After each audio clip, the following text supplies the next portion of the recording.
So you remember the introductory exposure triangle video that we made at the very beginning of this course? And we continue to talk about the exposure triangle. Here we're talking about motion and time, and that's controlled by shutter speed. Shutter speed is one of those points in the exposure triangle. If we change our shutter speed to play with motion and time, we're gonna have to also alter ISO or aperture in order to keep everything balanced. So that's always critical. Whenever you're playing with one of those points of the exposure triangle, one of the others is gonna have to alter to keep the exposure proper. But here, we're gonna focus today on time. There's a lot to talk about. We're gonna talk about blurring motion. We're gonna talk about freezing motion, all kinds of fun stuff. Let's get into it.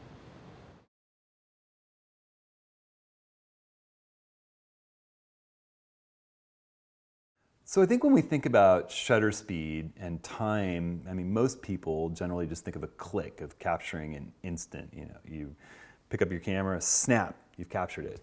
But as photographers, we know it's actually some period of time that we're capturing. Are we capturing 1/4000th of a second and just freezing something and capturing just an instant, literally like a blink? Or are we changing things around and maybe opening the camera for 30 seconds and capturing a whole bunch of things that are flowing through that period of space and time? And it's completely different emotions, completely different results, depending on how much time we choose to capture in a single image. So let's delve into that. Let's look at some examples and let's have some fun at looking what we can do creatively with time. The first couple of images that I'm excited to talk about here are a great example because they're taken at exactly the same evening in the same location at the La Jolla Pier down in Southern California. And the first image, I photographed at a relatively standard sunset shutter speed. I think it's probably a 40th of a second. I have my aperture stopped down a bit. But I think that, you know, you can see that there's the motion of the water is still there, but you're capturing just an instant here.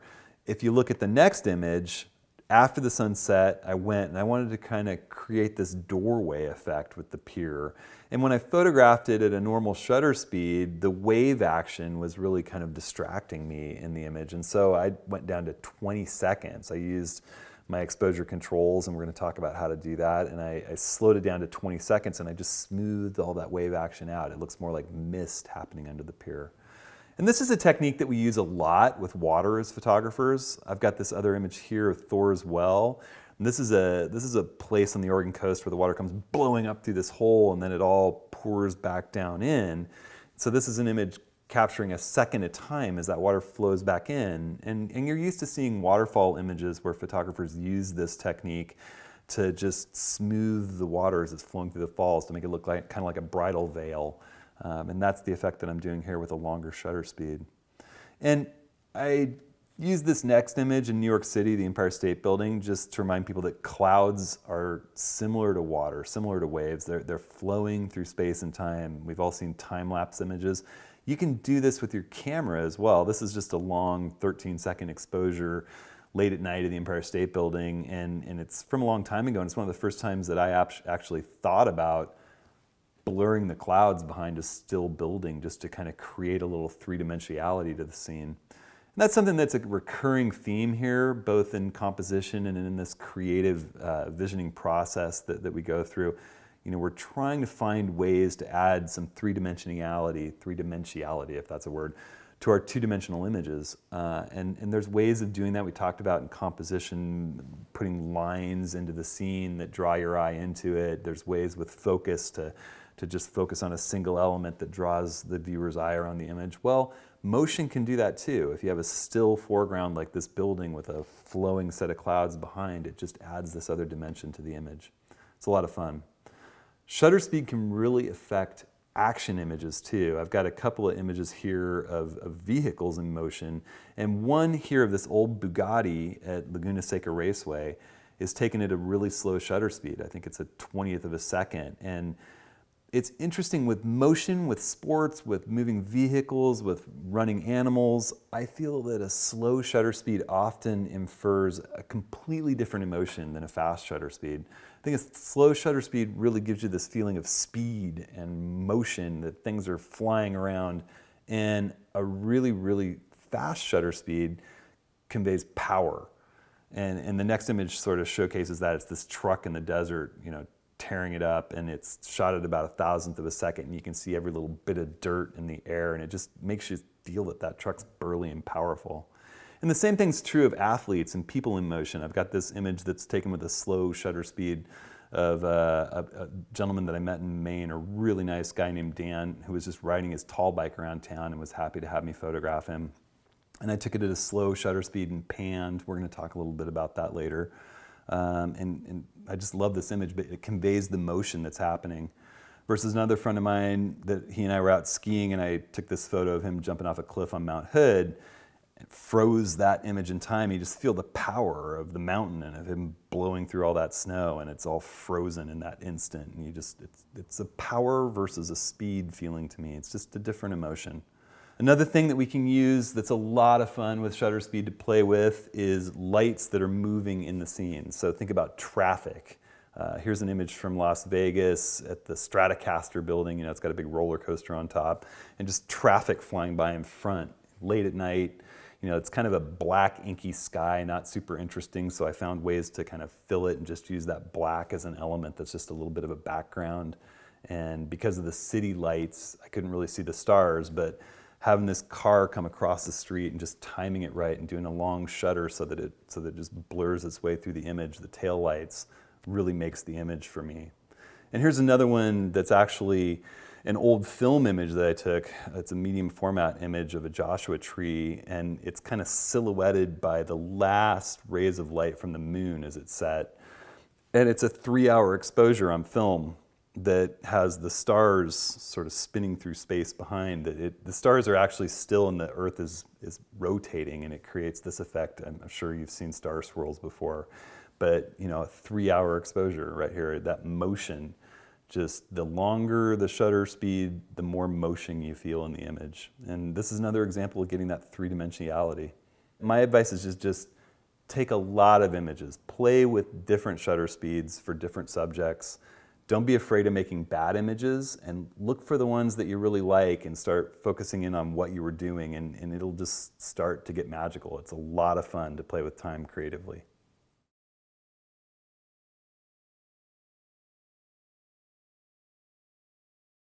So when we talk about shutter speed, we refer to it in stops. And it's a little bit different than aperture, where we talk about f-stops, but it really is, it's equivalent. F-stops pertain to aperture, stops can pertain to the other two parts of the exposure triangle. And a stop is essentially doubling or halving the amount of light that comes into your sensor. So with shutter speed, we're either doubling or halving the amount of light in time that's coming in. So if we think about a halving of time, we're talking about doubling or halving time. So if we go from 200th of a second, and 1/200 is a fraction of a second, down to 100th of a second, we have just doubled the amount of light coming into the camera. So again, from 200th of a second to 100th, that's a stop. Moving down again, if we wanted to go to 50, it's a stop. It's just a simple doubling or halving. It actually makes sense in this particular case. The only time that number on your camera is not in a fraction of a second is when you get into seconds themselves. And most camera manufacturers denote that with a little quotation mark. And you have to remember, this is part of the exposure triangle. So when we adjust time, we're going to be adjusting the other parts of the exposure triangle to keep things on the right exposure. When we talk about manipulating time on our camera, we have a couple of options. There's shutter priority mode, which is usually denoted with an S in Nikon. I believe Canon uses T for their modes, and it's a really great way to prioritize shutter speed in your photo taking, because the camera will determine the correct exposure for you, and you set what shutter speed you want, and it will adjust aperture to make sure that everything's balanced. Another way to manually control shutter speed is to just go into manual mode, which I do a lot of the time. I use shutter priority generally if I'm shooting fast-moving subjects, or I have to move the camera around and changing light. A lot of times for sports action or animals in motion, you want to maintain some minimal level of shutter speed. So sometimes I'll set the shutter speed at 200th of a second and either leave the ISO in an automatic mode or leave aperture in an automatic mode. So shutter's priority works really well there. When I'm shooting a static landscape and I'm not moving the camera and I'm on a tripod like this, I really like manual mode. In manual mode, I make all the decisions about the exposure triangle. I set the shutter speed, I set the aperture and I set the ISO. It's a really great way to just completely take control of the image. The light's getting a little bit low here in the park right now, so we're gonna use a really good tripod and slow it down. Plus, it's really nice with water to, like we've talked about, to slow the exposure down a little bit and get kind of a creamy surface. So I'm gonna set here on a really, really good solid tripod. I'm gonna put my camera into a mode called mirror lockup that makes sure that the mirror comes up and locks in place, and then the shutter opens and closes. People without a mirror in their camera don't have to worry about that as much, but when you're on a tripod shooting a very slow shutter speed, like a half a second or less, or quarter second or less, the mirror moving out of the way can actually create shake that wrecks the sharpness of your image. I'm either usually going to use a cable. I'm actually going to put a remote release on my lens, on my camera body, to trigger the thing remotely so I don't have to touch it with my hand. But on the newer cameras, one of the things I love is this exposure delay mode. If I go into this mode and I ask it to delay the exposure by 1 second, what happens is I press the shutter, it lifts the mirror out of the way, waits 1 second, opens and closes the shutter, and then puts the mirror back down. So it really keeps any camera shake from getting in. So you either want a cable release or exposure delay mode and a really sturdy tripod for these kinds of long exposures. So another thing that we photographers use to work with time is neutral density filters. Neutral density filters are like sunglasses for your camera's lens. They're neutral in that there's no color shift when you put them in front of the lens, so it just literally darkens the scene and it lets you get a little bit slower shutter speed. So when you want to blur that waterfall like this image in the middle of the day, you can add different levels of density. So there usually are filters that are 2 stops, 4 stops, 6 stops, 8 stops.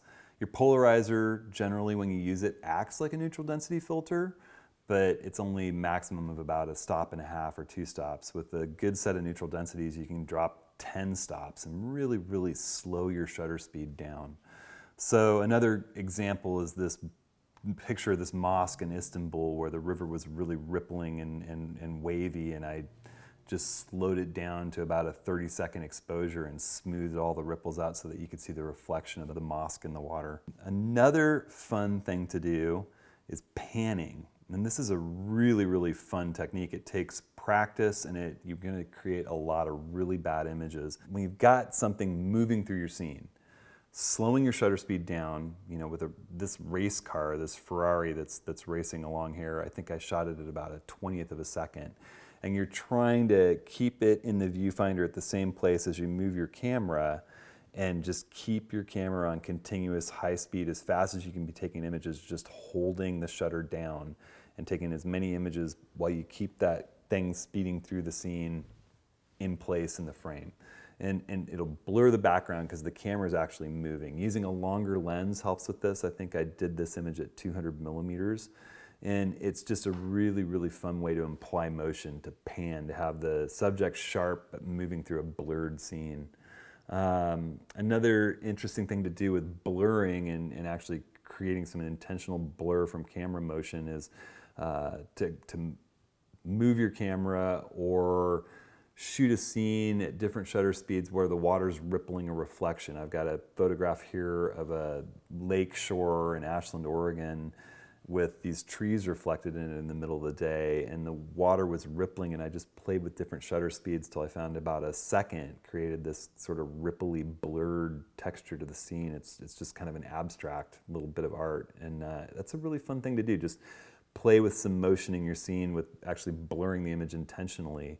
And then you can see this other one, I actually moved the camera while I was photographing that same scene, and it's just a completely different abstract thing. I spun the camera while it was open.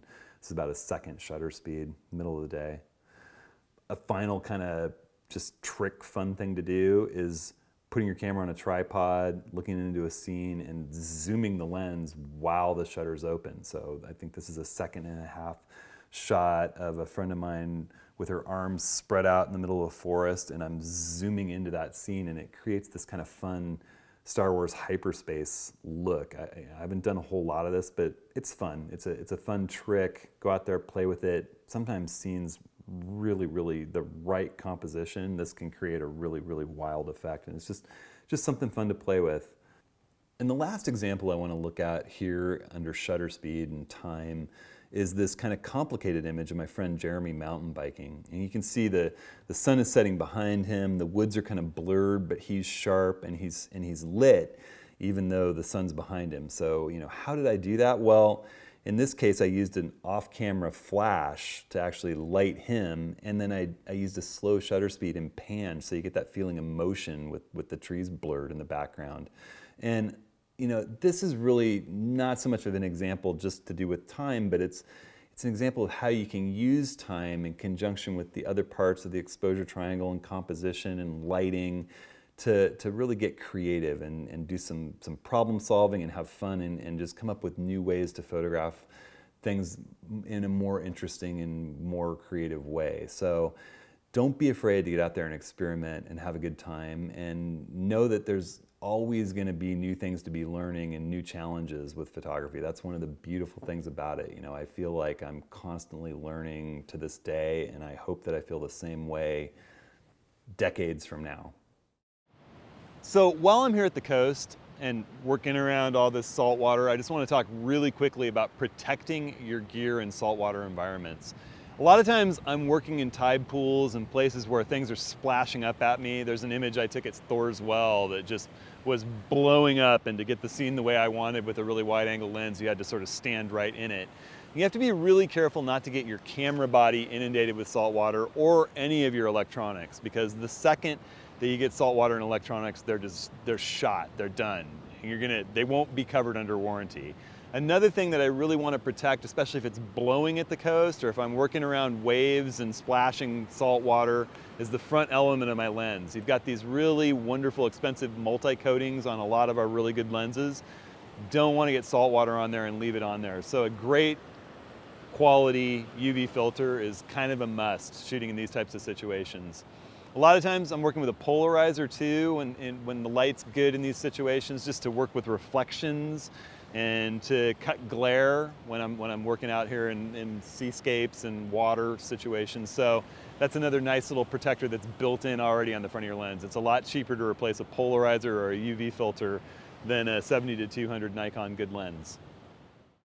So time is really one of the most fun things that you can do to mix up your photography. You know, playing with how much time you're capturing. So go out, have a really good time with it. Don't hesitate to shoot something really long, shoot something really short. Play with all kinds of different shutter speeds and different kinds of scenes. They're always moving a little bit differently, and you're going to really be surprised with the results. It's a lot of fun.